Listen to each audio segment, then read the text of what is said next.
Assalamualaikum warahmatullahi wabarakatuh.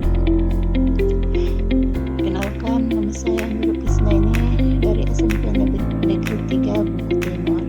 Saya mahasiswa P3 UIN Mataram, KI 5 batch 1 2024. Baiklah, pada kali ini saya akan membawakan materi ajar menghadirkan salat dan zikir dalam kehidupan.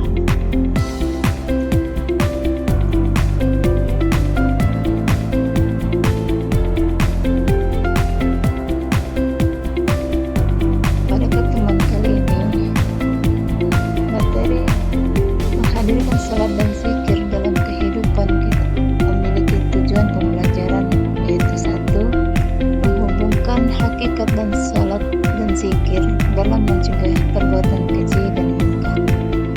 Kemudian tujuan pembelajaran yang kedua, yaitu menuliskan contoh perilaku ketakwaan sebagai pemaknaan salat dan zikir dalam mencegah perbuatan keji dan munkar di lingkungan sosial.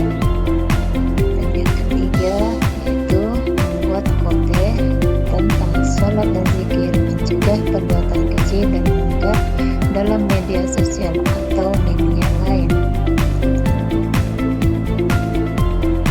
Baiklah, di sini saya akan menunjukkan peta konsep yaitu menghadirkan salat dan zikir dalam kehidupan.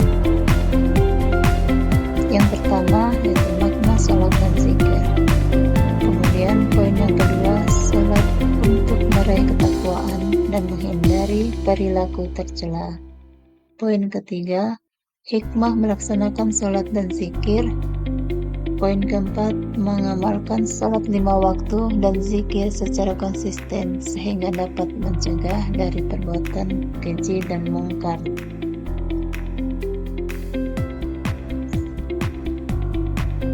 Baiklah, kali ini materi lanjut pada makna salat dan zikir. Pengertian makna salat secara bahasa dapat diartikan sebagai doa atau doa meminta kebaikan. Sedangkan menurut istilah adalah sebagai semua perkataan dan perbuatan yang dimulai dengan takbir atau takbiratul ihram dan diakhiri dengan salam. Kemudian salat merupakan tiang agama. Salat juga berfungsi untuk memberi makna terhadap kehidupan di luar salat. Sebagaimana telah diterangkan dalam firman Allah Subhanahu wa taala dalam Al-Qur'an surat Al-Ankabut surat ke-29 ayat 45. Bismillahirrahmanirrahim. Utlu ma uhiya ilaika minal kitabi wa aqimis salah inna salata tanha 'anil fahsya'i wal munkar wa la dzikrullahi akbar wallahu ya'lamu ma tasna'un. Surat Al-Ankabut surat ke-29 ayat 45, yang artinya, bacalah kitab Al-Quran yang telah diwahyukan kepadamu dan laksanakanlah salat. Sesungguhnya salat itu mencegah dari perbuatan keji dan yang mungkar. Dan ketahuilah, mengingat Allah Subhanahu wa taala, salat lebih besar keutamaannya dari ibadah yang lain. Allah mengetahui apa yang kamu kerjakan. Kemudian di samping firman Allah Subhanahu wa taala, dibarengi juga dengan hadis Rasulullah Sallallahu Alaihi Wasallam. Ya, yang di sini hanya disebutkan atau artinya saja ya.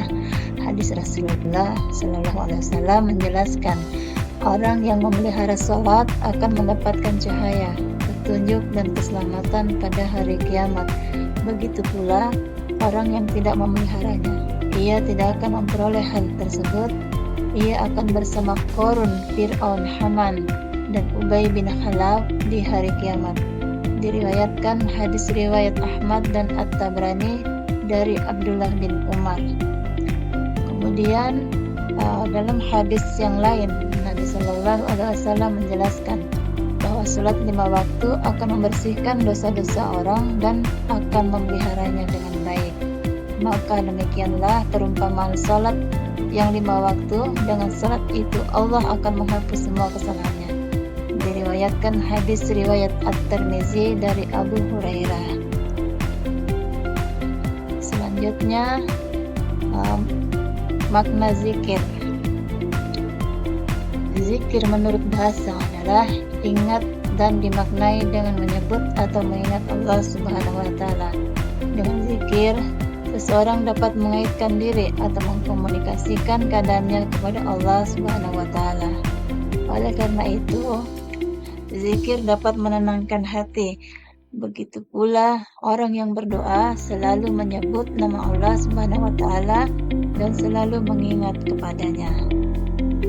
Ya, di sini zikir bisa dilakukan atau dapat dilakukan dengan berbagai cara.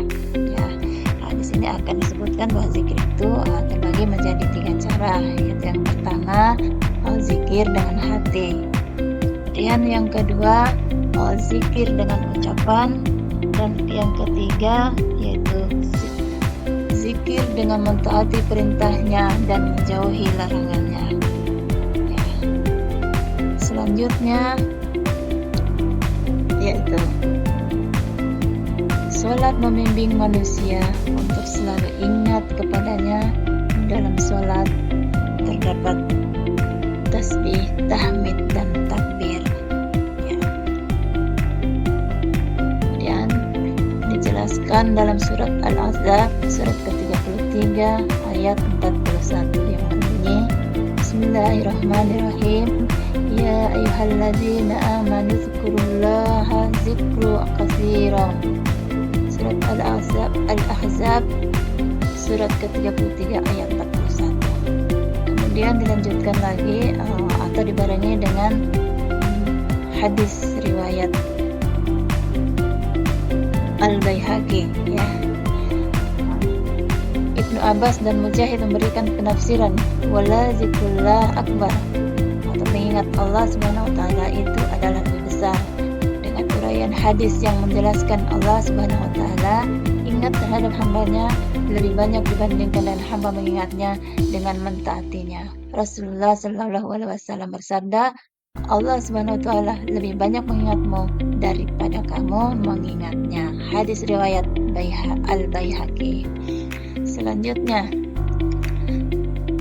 kita diperintahkan untuk mentaati perintahnya dan menjauhi larangannya, baik dalam urusan pribadi, keluarga, masyarakat, maupun negara.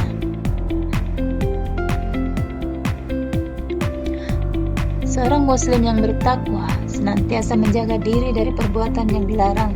Di mata Allah Subhanahu wa Ta'ala, seorang hamba dilihat dari tingkat ketakwaannya, bukan dari harta atau jabatannya.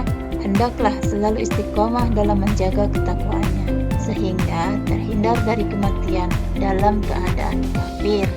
Ya, ini tadi poin dalam salat, meraih ketakwaan dan menghindari perilaku tercela. Kemudian dalam firman Allah Subhanahu wa Ta'ala yang dijelaskan dalam Quran surat Ali Imran surat ketiga ayat 102 yang berbunyi, Bismillahirrahmanirrahim. Ya ayyuhalladzina amanu taqullaha haqqa tuqatihi wa la tamutunna illa wa antum muslimun. Hai orang-orang yang beriman, bertakwalah kepada Allah dengan sebenar-benar takwa kepadanya, dan janganlah sekali-kali kamu mati melainkan dalam keadaan beragama Islam. Selanjutnya, poin yang ketiga atau disebut dengan peta konsep yang ketiga, hikmah melaksanakan sholat dan zikir, yaitu 1. Menguatkan iman, menguatkan akidah. 2. Mempererat hubungan dengan Allah Subhanahu wa Ta'ala. Yang ketiga, memperoleh kedamaian hati. 4. Menenangkan jiwa. 5. Melatih disiplin. 6. Berakhlak mulia. Dan 7. Berperilaku bermanfaat. Selanjutnya kita sampai pada poin yang keempat atau peta konsep urutan yang keempat, yaitu mengamalkan sholat 5 waktu dan zikir secara istiqomah.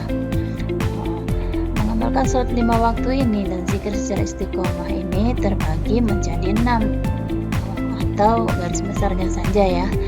Ayat yang 1, menyadari bahwa sholat dan zikir dapat mendekatkan diri kepada Allah Subhanahu wa Ta'ala.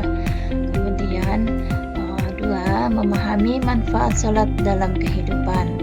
Ketiga, kita akan kembali ke akhirat dan hidup kekal.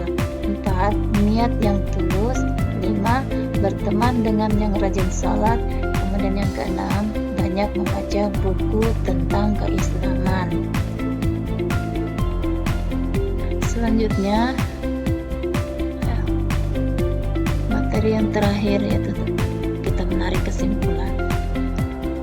Dari materi yang pertama sampai yang terakhir ini dapat kita tarik kesimpulan, yaitu dengan melaksanakan sholat dan zikir kepada Allah Subhanahu wa Ta'ala dalam kehidupan kita sehari-hari secara istiqomah, maka kita akan mendapatkan ketenangan dan ketentraman hati dan jiwa, dan merenungi semua hasil ciptaan Allah Subhanahu wa Ta'ala, menjadikan pengetahuan semakin bertambah dan memantapkan keyakinan dan ketakwaan kepada Allah Subhanahu wa Ta'ala. Baiklah, materi pada kali ini sudah diakhiri ya. Jadi terima kasih telah diberi kesempatan pada kali ini, dan wabillahi taufiq wal hidayah. Wassalamualaikum warahmatullahi wabarakatuh.